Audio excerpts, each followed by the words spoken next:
فرزند زہرا یہ حالات برے ہیں۔ کاشانۂ بصیرت ویب سائٹ، واٹس ایپ اور یوٹیوب چینل پر مشتمل ایک ایسا مکمل پلیٹ فارم جس پر محروم بصارت کے لیے بالخصوص اور تمام افراد کے لیے بالعموم سینکڑوں کی تعداد میں مستند اسلامی کتب دستیاب ہیں۔ لہذا گزارش ہے کہ آپ اپنی ذمہ داری نبھاتے ہوئے کاشانۂ بصیرت کی ویب سائٹ کو وزٹ، واٹس ایپ چینل کو فالو اور یوٹیوب چینل کو سبسکرائب کرنے کے ساتھ ساتھ بیل آئیکن کو پریس کیجئے تاکہ آپ علم کے حصول کے ساتھ ساتھ مذہب اہل بیت کی اشاعت میں بھی اہم کردار ادا کرتے رہیں۔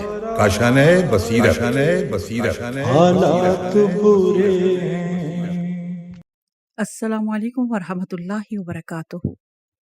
سامعین، آپ سماعت فرما رہے ہیں مظلومہ کائنات بی بی فاطمہ الزہرا سلام اللہ علیہا۔ مؤلف ہیں حجت الاسلام الحاج مولانا محمد ایوب بیشوی صاحب۔ آج ہم آپ کے سامنے اس کی 5ویں ریکارڈنگ پیش کر رہے ہیں۔ صفحہ نمبر ہے 60۔ عنوان ہے معاشرتی انقلاب۔ اب ہم معاشرتی انقلاب کا ذکر کرتے ہیں۔ یہ انقلاب براہ راست نتیجہ تھا ان فتوحات کا جو خلافت صدر اول میں سیاسی انقلاب کی وجہ سے شروع کی گئی تھی۔ ان فتوحات کا مذہب پر جو اثر پڑا ہے وہ ہم بیان کر چکے ہیں۔ اسلامی معاشرت پر بھی ان کا اثر ایسا ہی تخریبی ہوا ہے، جن کی وجہ سے مال غنیمت بہت زیادہ آیا، لونڈی غلام بہت تعداد میں آئے اور دوسری اقوام سے جو تعلقات پیدا ہوئے تو ان کی معاشرت مسلمانوں نے اختیار کر لی۔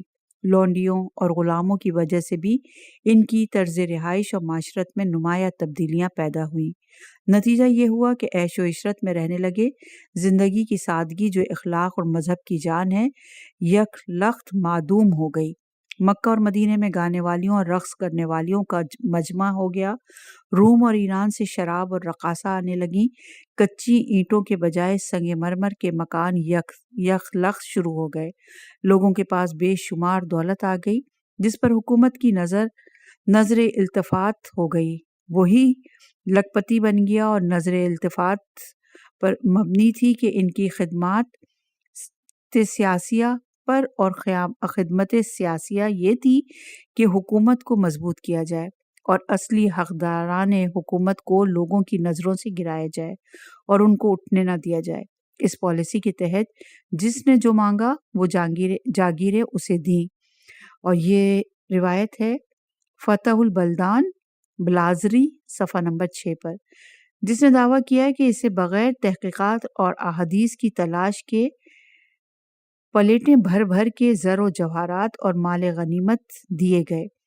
سقیفہ بنی سعدہ میں انصار نے حضرت ابوبکر کے خلیفہ ہونے کی سخت مخالفت کی تھی، لیکن زید ابن ثابت باوجود انصار ہونے کے حضرت ابوبکر کے ساتھ مل گئے اور سب سے پہلے اسی نے حضرت ابوبکر کی بیعت کی۔ اب ان کو جو حوصلہ دیا گیا وہ ملاحظہ ہو۔ باوجود صغیر السن یعنی کم سن تھے وہ ہونے کے، جمع قرآن کی خدمت ان کے سپرد کر دی گئی اور ان کو جامع القرآن کمیٹی کا صدر بنا دیا گیا۔ یہ روایت ہے صحیح بخاری کتاب فضائل القرآن باب جمع القرآن جز 40 صفحہ نمبر 150 پر۔ جب حضرت صلی اللہ علیہ وآلہ وسلم نے مکہ سے مدینہ ہجرت فرمائی تو حضرت زید بن ثابت کی عمر 11 برس کے قریب تھی۔ گویا آپ کی پیدائش سے پہلے نزول قرآن شروع ہو گیا تھا اور ابھی زمانہ طفولیت ہی میں تھے کہ 3/4 قرآن نازل ہو چکا تھا۔ جمع قرآن کی خدمت ان کے سپرد کی جاتی ہے اور حضرت علی علیہ السلام کو چھوڑا گیا کہ جن کی نسبت جناب رسول خدا نے بار بار فرما چکے تھے کہ علی علیہ السلام قرآن کے ساتھ ہے اور قرآن علی علیہ السلام کے ساتھ ہے۔ جب جامع القرآن کمیٹی مقرر ہوئی تو زید بن ثابت اس کے صدر تھے۔ اور یہ روایت صحیح بخاری کتاب فضائل القرآن باب جمع القرآن جز 40 صفحہ نمبر 150، جلال الدین سیوطی کی کتاب ہے الاتقان جز اول صفحہ نمبر 59۔ اس ضمن میں عبد البر کی بھی عبارت قابل غور ہے۔ وہ کہتے ہیں کہ حضرت عثمان کو زید بن ثابت سے بہت محبت تھی اور زید حضرت عثمان کی پارٹی میں تھا اور حضرت علی علیہ السلام کے ساتھ ایک لڑائی میں بھی یہ شامل ہوا تھا۔ اور یہ روایت ہے الاستیاب جز اول صفحہ نمبر 194 اور ترجمہ ہے زید ابن ثابت کا۔ زید ابن ثابت نہایت غریب خاندان سے تھے، لیکن جب ان کا انتقال ہوا تو ان کی دولت و ثروت کا اندازہ اس سے ہو سکتا ہے کہ باوقت تقسیم ترکہ ان کے پاس اتنی سونے اور چاندی کی اینٹیں تھیں کہ وارثوں میں کلہاڑیوں سے توڑ کر تقسیم کی گئیں۔ یہ اس کے علاوہ ہے جو انہوں نے بصورت نقد اور جاگیر چھوڑی، وہ سب ملا کر 100,000 دینار سونے کی اشرفی کی قیمت کے برابر تھے۔ اور یہ روایت ہے مروج الذہب مسعودی جز ثانی صفحہ نمبر 223 پر۔ اس دولت و ثروت کا نتیجہ یہ ہوا کہ اہل ثروت کی ایک جماعت بن گئی جنہوں نے بہت جلد حکومت کو زیر اثر کر لیا۔ اس زمانے میں عہدہ قضا بہت بڑا سمجھا جاتا تھا۔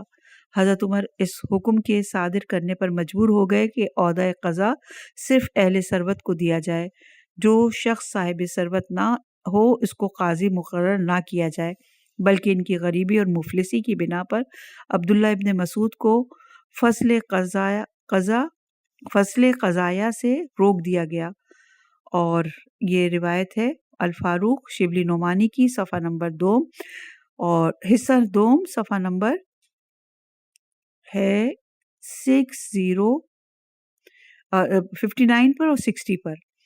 اس کا یہ جواب کافی نہ ہوگا کہ غریب آدمی کو رشوت لینے کی ترغیب زیادہ ہوتی ہے۔ حضرت شبلی خود لکھتے ہیں کہ حضرت عمر نے قاضیوں کی تنخواہ بہت زیادہ مقرر کی گئی تھی تاکہ بالائی آمدنی کی ضرورت نہ رہے۔ یہ روایت بھی الفاروق حصہ دوم صفحہ نمبر 67 پر ہے۔ کیا خیال کیا جا سکتا ہے کہ باوجود اس کے کہ عبداللہ ابن مسعود جیسے صحابی بھی رشوت لیتے، اگر لیتے تو پھر حدیث نجوم کو کیا ہوا کہ انتخاب خلیفہ کے وقت اس جماعت عمرہ کا اثر حکومت پر بھی اچھی طرح نمایاں تھا۔ حضرت عمر نے 6 آدمی چنے جن میں خلیفہ منتخب ہونا تھا۔ حضرت علی علیہ السلام کو تو محض بنو ہاشم کا منہ بند کرنے کے لیے لیا تھا۔ ان میں ایسے ممبران بھی تھے اور ان کو ایسی ہدایات دی گئی تھی کہ حضرت علی علیہ السلام تو خلیفہ ہو ہی نہیں سکتے۔ باقی 5 آدمی حضرت عثمان، عبد الرحمن ابن عوف، زبیر ابن عوام، طلحہ بن عبداللہ اور سعد بن ابی وقاص سب صاحب دولت و ثروت تھے۔ حضرت عثمان جس دن قتل ہوئے اس دن ان کے ذاتی خزانے میں 1,50,000 دینار، 10 لاکھ درہم تھے، اور وادی قرا اور حنین میں جو ان کی جاگیریں تھیں ان کی قیمت 100,000 دینار تھی۔ اس کے علاوہ ان کے بے شمار گھوڑے اور اونٹ بھی انہوں نے اپنے پیچھے چھوڑے۔ اور یہ روایت مروج الذہب مسعودی جز ثانی صفحہ نمبر 222 پر۔ زبیر بن عوام نے ایک عالیشان محل بصرہ میں ایسا مضبوط بنایا کہ جو مورخ مسعودی کے زمانے میں جو ان کا زمانہ ہے 338 ہجری میں موجود تھا، اور اس میں نجار اور اہل ڈول ٹھہرتے تھے۔ ایسے ہی محل انہوں نے مصر، کوفہ اور اسکندریہ میں بھی بنائے تھے۔ اپنی وفات پر انہوں نے 50,000 دینار، 1,000 گھوڑے اور 1,000 اونٹ چھوڑے تھے۔ یہ روایت بھی مروج الذہب مسعودی جز ثانی صفحہ نمبر 222 پر ہے۔ ان کے 1,000 غلام تھے جن کو خراج دیتے تھے، اور یہ روایت الاستیاب جلد نمبر 1 صفحہ نمبر 208۔ عبد الرحمن ابن عوف نے اپنی وفات پر 1,000 اونٹ، 10,000 بکریاں اور 100 گھوڑے چھوڑے تھے، اور جب مرنے لگے تو بہت روتے تھے کہ لوگوں نے وجہ پوچھی تو بتایا کہ مصعب بن عمیر مجھ سے بہتر تھا، ان کا انتقال زمانے رسول خدا میں ہوا تھا، اور اتنا بھی نہ چھوڑا کہ ایک کفن کے لیے کافی ہوتا۔ حمزہ بن عبد المطلب مجھ سے بہتر تھے، اور انہوں نے اتنا بھی نہ چھوڑا کہ کفن تو ہو جاتا۔ اور یہ روایت الاستیاب جلد نمبر 2 صفحہ نمبر 403 مروج الذہب مسعودی جز ثانی صفحہ نمبر 222۔ مرتے وقت ان کی 4 بیویوں میں سے ہر ایک کو 84,000 دینار ملے تھے۔ اور یہ روایت الاستیاب جلد اول صفحہ نمبر 208۔ مقابلہ کیا آپ نے جناب رسول خدا صلی اللہ علیہ وسلم کے زمانے کی غربت کا، اور حضرت عمر اور حضرت عثمان کے زمانے کی ثروت کا۔ طلحہ بن عبید اللہ نے ایک نہایت عالیشان محل کوفے میں بنوایا تھا جو مسعودی مورخ کے زمانے تک بہت مشہور تھا۔ اور موجود تھا۔ مدینے میں بھی ایک ایسا ہی جانثار تھا۔ محض عراق سے ان کی روزانہ ایک دن کی آمدنی 1000 دینار تھی۔ یہ روایت بھی مروج الذہب مسعودی جز ثانی صفحہ نمبر 222 پر ہے۔ سعد ابن ابی وقاص نے وادی عقیق میں ایک عالی شان محل بنوایا تھا۔ اس کی چھت بہت اونچی تھی اور اس میں بہت زمین تھی، اور یہ روایت بھی مروج الذہب مسعودی جز ثانی صفحہ نمبر 222 پر ہے۔ بہت سے صحابہ کرام اس جماعت یعنی اہل دول میں شامل تھے، مثلاً یہ علی بن امیہ اور مغیرہ بن شعبہ وغیرہ۔ یعلی بن امیہ نے مرتے وقت 5 لاکھ دینار سرخ نقد چھوڑے، اور ان کا دیگر ترکہ اس کے علاوہ 1 لاکھ دینار سرخ کی قیمت کا تھا۔ مروج الذہب کی میں یہ روایت موجود ہے صفحہ نمبر 223 پر۔ مغیرہ بن شعبہ کی حالت سنیے۔ ابن نافع کہتے ہیں کہ مغیرہ بن شعبہ نے اسلام میں داخل ہونے کے بعد 300 عورتوں سے نکاح کیا۔ ابن وضاح کہتا ہے کہ ابن نافع نے کم بیان کیا، اس نے 1000 عورتوں سے نکاح کیا، اور یہ روایت الاستیاب جز اول صفحہ نمبر 259 اور ترجمہ ہے مغیرہ بن شعبہ کا۔ صرف امیر العمرہ ہی اس خرچ کو برداشت کر سکتے ہیں۔ سرمایہ داری اور اس کا رسوخ اس حد تک بڑھ گیا تھا کہ جو لوگ سرمایہ داروں کو ان کی ثروت کے خلاف منہ سے کچھ کہتے تو ان کو عبرتناک سزائیں ملتی تھیں۔ ابو ذر غفاری کا معاملہ آیا ہے کہ ان کو حضرت عثمان نے اس وجہ سے سزا دی اور جلاوطن کیا کہ انہوں نے ثروت اور دولت مندی کے خلاف اور دولت اندوزی کے خلاف عمرہ کو ان کے منہ پر ملامت کیا تھا، اور حضرت عثمان سے بھی صاف کہہ دیا تھا۔ یہ روایت ہے جرجی زیدان، اردو ترجمہ تاریخ تمدن اسلامی حصہ دوم صفحہ نمبر 15 پر۔ ان فتوحات کے ذریعے سے دولت ہی تنہا نہیں آئی، بلکہ ایران، روم، یونان کے لوگوں سے اختلاط کرنے کی وجہ سے، یعنی آپس میں مل جانے کی وجہ سے، ان کے حالات معلوم ہونے کی وجہ سے مسلمانوں نے ان لوگوں کے ان تمام ناجائز عیش پرستی کے طریقوں کو بھی سیکھ لیا جو انہوں نے دولت کے استعمال کرنے کے لیے ایجاد کیے تھے۔ مکہ اور مدینہ میں رقص و سرور عام ہو گیا، روم اور شام سے شراب اور ایران سے رقاصہ آنے لگیں، مکانات سنگ مرمر کے بننے لگے، رہائش میں تکلف آ گیا، سادگی مفقود ہو گئی۔ یہ امر غور کے قابل ہے کہ وہ زمانہ روم اور ایران اور یونان کے تنزل اور انحطاط کا زمانہ تھا۔ وہ زمانہ تھا کہ جب ان ممالک میں عیش و عشرت عام ہو گئی تھی، دولت کا استعمال سوائے مصارف عیش و عشرت لاہ و لعب مہیا کرنے کے اور کچھ نہ تھا۔ اس تنزل اور انحطاط کے زمانے کی تہذیب و طرز رہائش تھی جو ان فتوحات کے ذریعے سے مسلمانوں میں داخل ہوئی، اور جس کی نقل انہوں نے نہایت شوق سے کی۔ حضرت عمر کے زمانے کی آمدنی خراج کا ذکر کرنے کے بعد مسٹر فلپ کہیٹی لکھتے ہیں، ترجمہ اردو میں، کہ اس قدر دولت کی فراوانی کی وجہ سے دونوں مقدس شہروں یعنی مکہ اور مدینہ کا تقدس بہت کم ہو گیا۔ وہ دنیاوی عیش و عشرت کے مرکز اور عرب کے عشقیہ شاعری کے گھر بن گئے۔ مکہ میں ایک قسم کے کلب گھر بن گئے جہاں شہر کے عمائد آ کر شطرنج جوا کھیلا کرتے اور کتابیں پڑھتے تھے۔ مدینہ میں ایرانی اور رومی لونڈیوں زیادہ سے زیادہ تعداد میں آنے لگی۔ عشقیہ شاعری ان مشاغل کے ساتھ ساتھ ترقی کرتی گئی۔ قبہ خانے مدینہ میں کثرت سے قائم ہو گئے جہاں عمائد شہر جایا کرتے تھے۔ وہاں یہ حسین اور نوجوان عورتیں زرق برق دلاویز لباس پہن کر اپنے مہمانوں کو گانا سنا کر اور رقص دکھا کر محظوظ کرتی تھیں، اور وہ مہمان مختلف رنگوں کے ریشمی کپڑے پہنے ہوئے گاؤ تکیوں سے لگ کر عیش و عشرت کی مسحور فضا میں جو دوزخ کو بھولے ہوئے اور جنت سے بے پرواہ تھے، ان کے حسن اور جمال اور سریلی آواز کا مزہ لیتے تھے، اور شام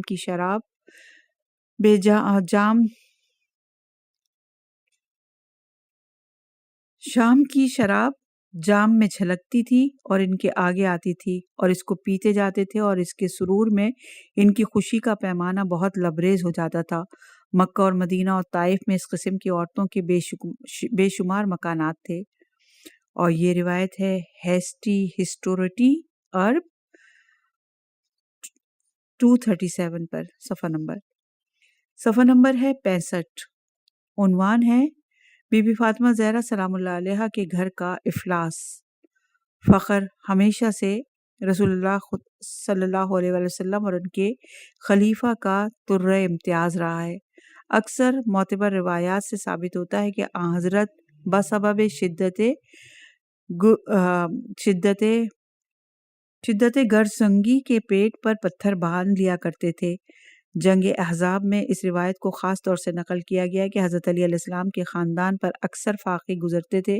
حضرت علی علیہ السلام اکثر مزدوری کر کے گزارا کرتے تھے۔ صبح کی عبادت کر کے بی بی فاطمہ زہرا تو گھر کے کام کاج میں لگ جاتی تھی اور حضرت علی علیہ السلام باہر مزدوری کرنے چلے جاتے تھے۔ جو کچھ شام کو لاتے تھے اس سے گھر کا خرچ چلتا تھا۔ انسان کے دل و دماغ کو علم اور ایمان سے سیراب کرنے کے ساتھ ہی آپ کو درختوں کے سیراب کرنے کا خاص شوق تھا، اور یہ پیشہ آپ کا بہت محبوب پیشہ تھا۔ ایک دن آپ کو کوئی مزدوری نہ ملی، گھر میں 8 پہر سے فاقہ تھا۔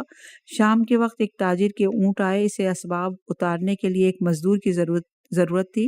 حضرت علی علیہ السلام نے پھر رات تک اس کے اونٹوں کا اسباب اتارا۔ سوداگر نے 1 درہم اجرت دی، جسے آپ نے بخوشی لے لیا۔ اس وقت دکانیں اکثر بند ہو گئی تھیں۔ ایک جگہ سے جو کا غلہ مل گیا، 1 درہم کے جو خرید کر گھر لائے۔ بی بی فاطمہ زہرا سلام اللہ علیہا نے ہنستے ہوئے نہایت خوشی کے ساتھ حضرت علی علیہ السلام کا خیر مقدم کیا اور ان کی جھولی سے وہ جو لے کر اسی وقت ان کو پیسا روٹی پکائی اور آپ کے سامنے رکھ دی۔ جب حضرت علی علیہ السلام سیر ہو کر کھا چکے تو خود کھانے لگی۔ حضرت علی علیہ السلام فرماتے ہیں کہ مجھ کو اس وقت حضور کائنات صلی اللہ علیہ وآلہ وسلم کا یہ ارشاد یاد آیا کہ فاطمہ دنیا کی بہترین عورت ہے، اور میں نے خدا کا شکر ادا کیا۔ باوجود اس افلاس کے صبر و قناعت جناب فاطمہ زہرا سلام اللہ علیہا کا خاص جوہر تھا۔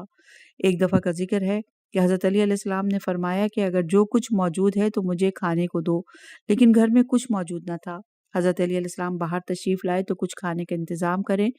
جو وغیرہ لے کر گھر میں آئے تو دیکھا کہ جناب فاطمہ زہرا نماز ظہر سے فراغت پا کر سجدے میں پڑی ہیں اور معبود حقیقی کے دربار میں گڑ گڑا رہی ہیں۔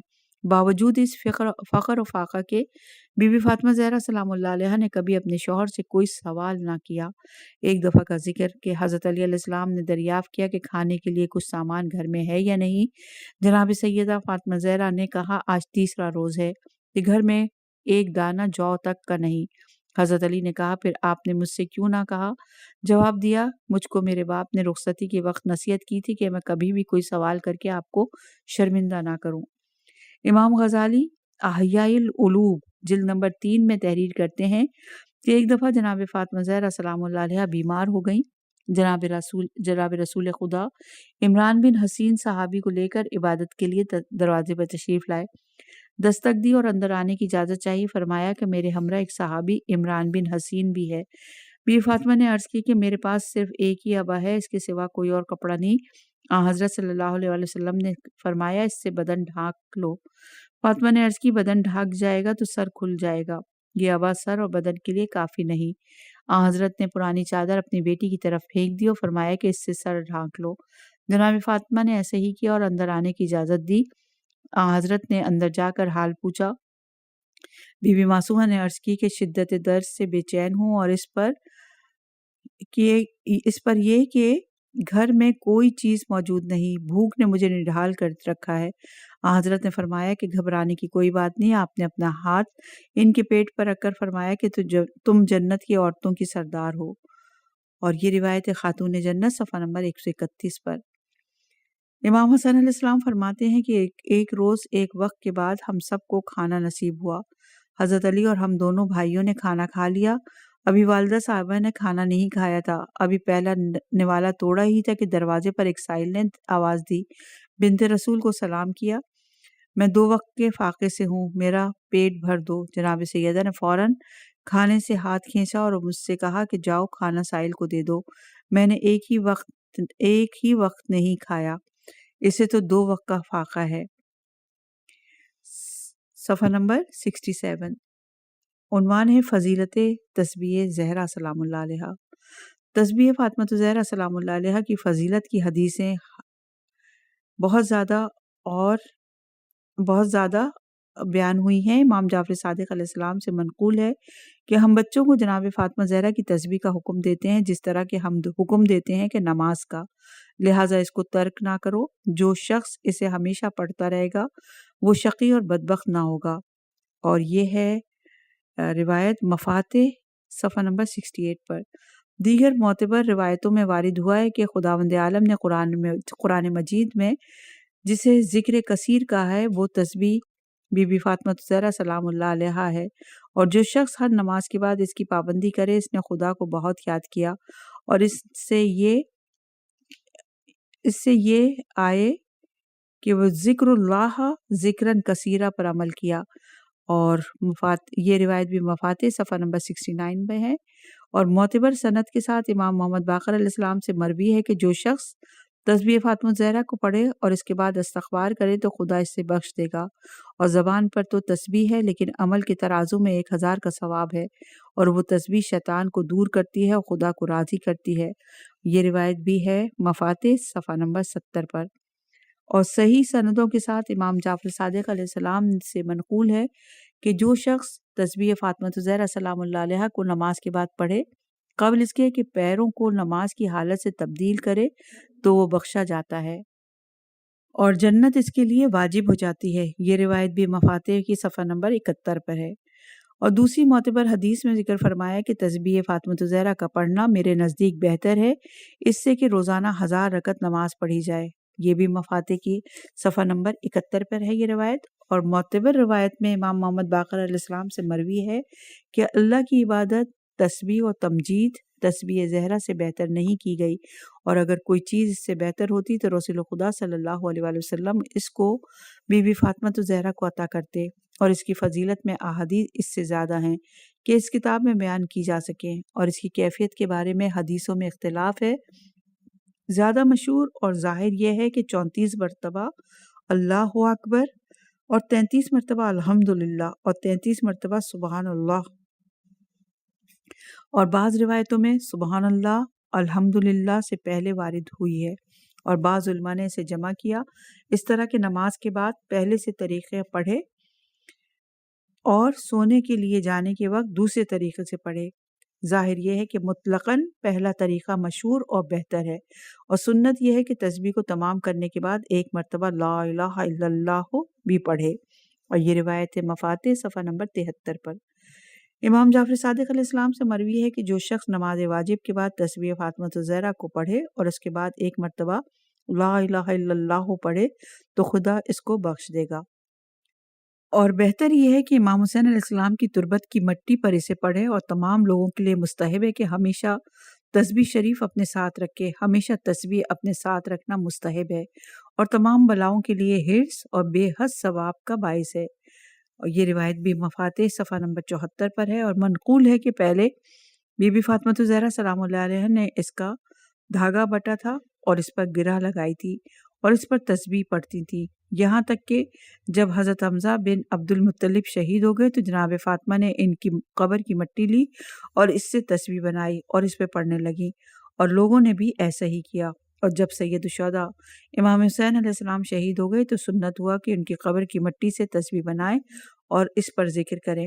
یہ روایت مفاتح صفحہ نمبر 75 پر۔ حضرت صاحب الامر سے مروی ہے کہ جو شخص تسبیح تربت امام حسین علیہ السلام کو اپنے ہاتھ میں رکھے اور ذکر کو بھول بھی جائے تو ذکر کرنے کا ثواب اس کے لیے لکھا جائے گا۔ یہ روایت بھی مفاتح صفحہ نمبر 76 پر ہے۔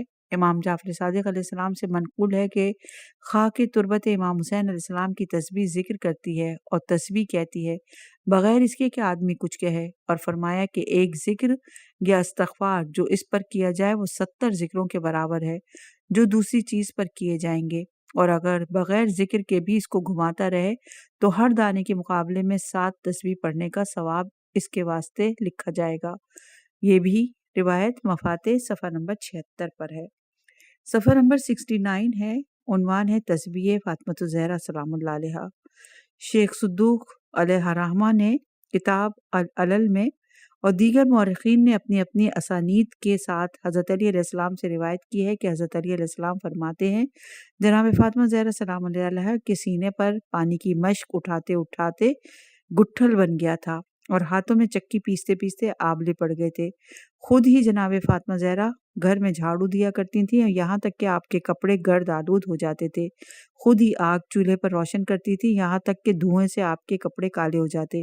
یہ دیکھ کر میں نے ایک دن ان سے کہا کہ کیا اچھا ہوتا کہ اگر آپ اپنے والد ماجد سے کہہ کر کوئی کنیز لے لیتی اور جناب رسول خدا کی خدمت میں آپ گئیں اور وہاں بہت مجمع تھا۔ حیا کے مارے بغیر کچھ کہے واپس چلی آئیں۔ ان کے واپس چلے جانے کے بعد حضرت کو معلوم ہوا کہ فاطمہ سلام اللہ علیہا کسی کام کے لیے آئی تھیں۔ دوسرے دن خود ہمارے گھر تشریف لائے اور اس وقت ہم دونوں ایک لحاف کے اندر تھے۔ ہم اٹھنے لگے، حضرت نے منع کیا کہ ٹھہرے رہو اور ہمارے سرانے آ کے بیٹھ گئے اور دریافت کیا، اے فاطمہ سلام اللہ علیہا، کس حاجت کے لیے تم میرے پاس آئی تھی؟ حضرت علی علیہ السلام نے سارا واقعہ بیان کیا۔ حضرت نے فرمایا کہ میں تم دونوں کو ایک ایسی شے بتاؤں جو خادم سے بہتر ہے۔ جب تم دونوں سونے لگو تو 33 دفعہ سبحان اللہ، 33 دفعہ الحمدللہ اور 34 مرتبہ اللہ اکبر پڑھ لیا کرو۔ اس پر جناب فاطمہ سلام اللہ علیہ نے لحاف میں سے سر نکال کر 3 مرتبہ فرمایا کہ میں راضی ہوئی خدا اور اس کے رسول سے۔ اور یہ روایت ہے ایان الشیعہ جز ثانی صفحہ نمبر 443، خاتون جنت صفحہ نمبر 117، صحیح بخاری کتاب التفاقات باب عمل مرا فی بیت الزوجہ جز ثالث صفحہ نمبر 192 اور صحیح مسلم کا جز ثامن صفحہ نمبر 84۔ ابن حجر نے الاصابہ میں یہ روایت اسی طرح بیان کی اور یہ اضافہ کیا کہ حضرت علی علیہ السلام فرماتے ہیں کہ میں نے اس دن سے اس تسبیح کا ورد شروع کر دیا۔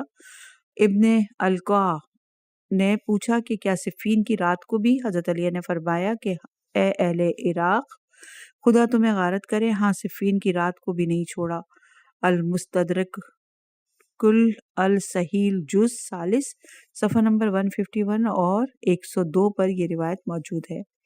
حاکم نے مستدرک میں لکھا کہ حضرت علی علیہ السلام فرماتے ہیں کہ جناب رسول خدا ہمارے یہاں تشریف لائے اور اپنا پیر میرے اور فاطمہ سلام اللہ علیہ کے پیر کے درمیان رکھا اور فرمایا، اے فاطمہ سلام اللہ علیہ، جب تم سونے لگو تو 33 مرتبہ سبحان اللہ، 33 مرتبہ الحمدللہ اور 34 مرتبہ اللہ اکبر کہا کرو۔ حضرت علی علیہ السلام فرماتے ہیں اس کے بعد میں نے اس تسبیح کو کبھی نہیں چھوڑا۔ اس پر ایک شخص نے جو حضرت علی سے قبیدہ خاطر تھا پوچھا، کیا صفین کی رات کو بھی نہیں چھوڑا؟ حضرت علی علیہ السلام نے فرمایا، ہاں صفین کی رات کو بھی نہیں چھوڑا۔ اور یہ روایت ہے المستدرک علی الصحیحین جز ثالث صفحہ نمبر 151 اور 152۔ محسن الامین العاملی عیون شیعہ میں لکھتے ہیں کہ یہ وہی تسبیح فاطمہ زہرا سلام اللہ علیہ ہے جو اہل بیت علیہ السلام سے مروی ہے۔ ہر ایک نماز کے بعد یہ تسبیح پڑھنی چاہیے، عام طور سے پہلے تکبیر، پھر تحمید اور پھر تسبیح ہے، لیکن دونوں طرح سے جائز ہے۔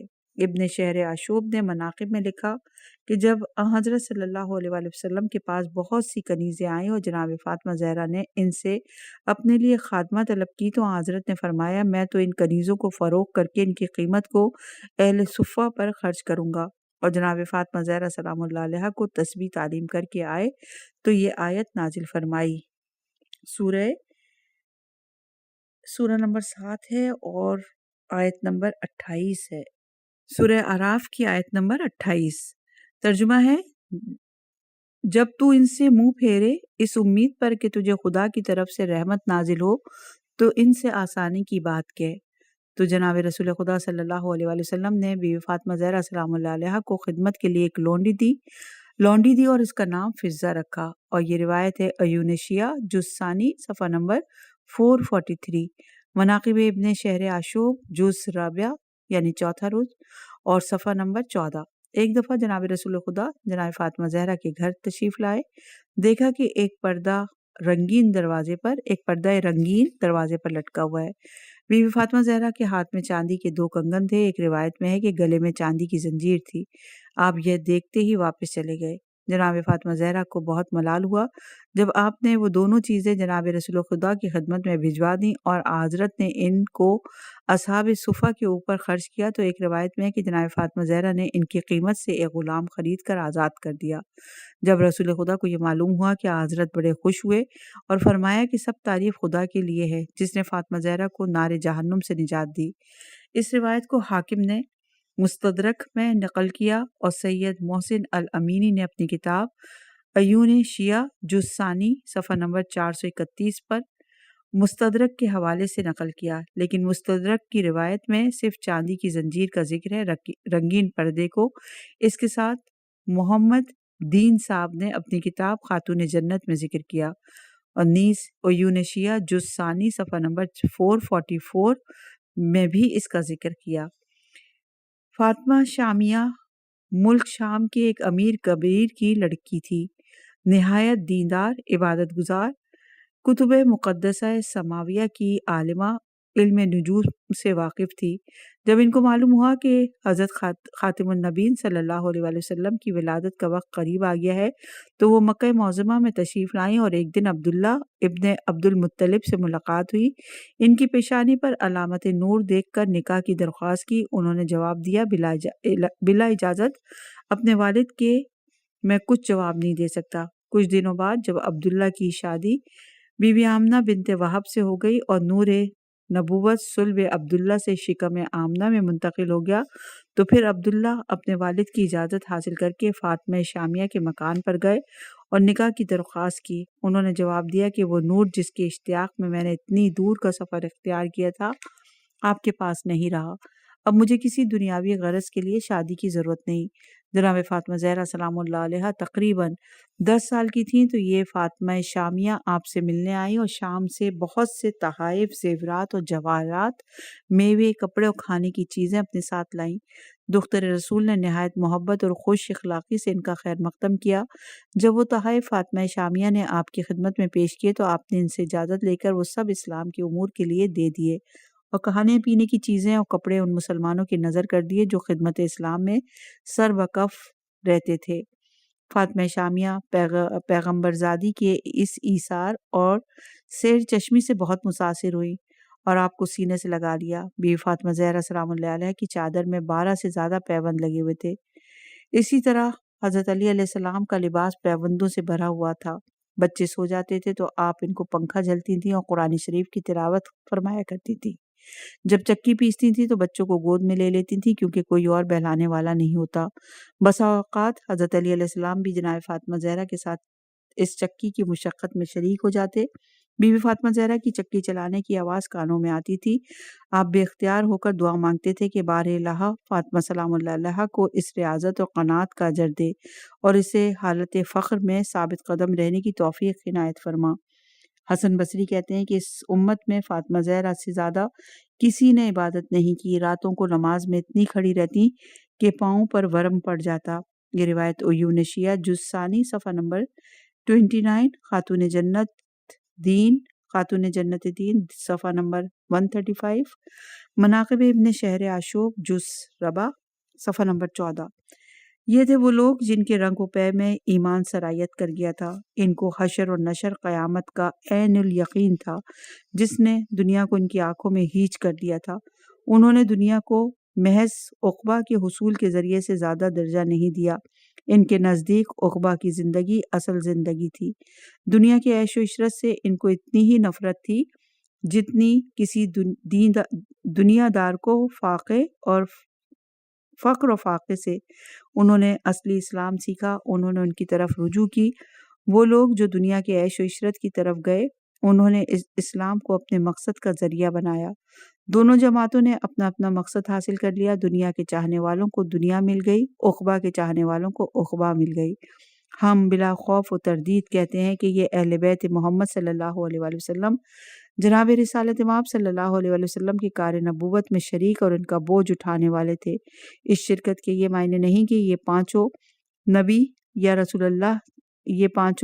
رسول اللہ تھے، بلکہ یہ شراکت ایسی تھی کہ جیسے بادشاہت میں وزیر اعظم کی شرکت ہوا کرتی ہے۔ واقع مباہلہ میں جس کا ذکر ہم ابھی کرتے ہیں اس شرکت کی مزید توضیح ہوتی ہے۔ یہ بزرگوار بھی اپنے اس فرض کو محسوس کرتے تھے اور ان کی زندگیوں کے اس سانچے میں ڈھلنے میں جناب رسول خدا کی تعلیم اور اس فرض شناسی کا بڑا حصہ ہے، علاوہ اس کے کہ یہ لوگ حجت اللہ تھے۔ دین اسلام کی تصدیق ان سے ہوتی تھی۔ فرض کرو کہ یہ سب لوگ عیش و عشرت کے دل دادا ہوتے، بادشاہ زادوں کی طرح رہتے تو کفار اور منافقین کا یہ کہنا بالکل صحیح سمجھا جاتا کہ محمد کا مقصد تو محض دنیا کا حاصل کرنا تھا، نبوت تو ایک بہانہ اور ذریعہ بتایا گیا تھا۔ لیکن حضرت محمد صلی اللہ علیہ وآلہ وسلم اور اہل بیت محمد علیہ السلام اس فخر و فاخر کی زندگی نے دشمنان اسلام کا منہ بند کر دیا۔ صاحب علل الشرح نے امام حسن مجتبیٰ علیہ السلام سے روایت نقل کی ہے کہ امام حسن مجتبیٰ علیہ السلام فرماتے ہیں کہ میں نے اپنی والدہ فاطمہ زہرا کو شام سے صبح تک خدا کے آگے گریہ ازاری کرتے اور اس کے ساتھ نہایت عاجزی سے خدا کے حضور میں دعائیں مانگتے دیکھا۔ جابر انصاری کا بیان ہے کہ ایک دفعہ جناب رسول خدا نے دیکھا کہ جناب فاطمہ زہرا سلام اللہ علیہا کے جسم پر اونٹ کی کھال کا لباس تھا، ایک ہاتھ سے چکی پیستی جاتی تھی، دوسرا ہاتھ امام حسن علیہ السلام کو دودھ پلانے میں مشغول تھا۔ یہ حالت دیکھ کر حضرت کی آنکھوں سے آنسو جاری ہو گئے اور فرمایا، فاطمہ زہرا سلام اللہ علیہا دنیا کی تکلیفوں کو صبر سے خاتمہ کرو اور آخرت کی خوشی کی منتظر رہو۔ اپنے بیان کو یہیں روکتے ہیں، انشاءاللہ کہ اگلے نئے عنوان کے ساتھ اگلی ریکارڈنگ میں حاضر ہوں گے۔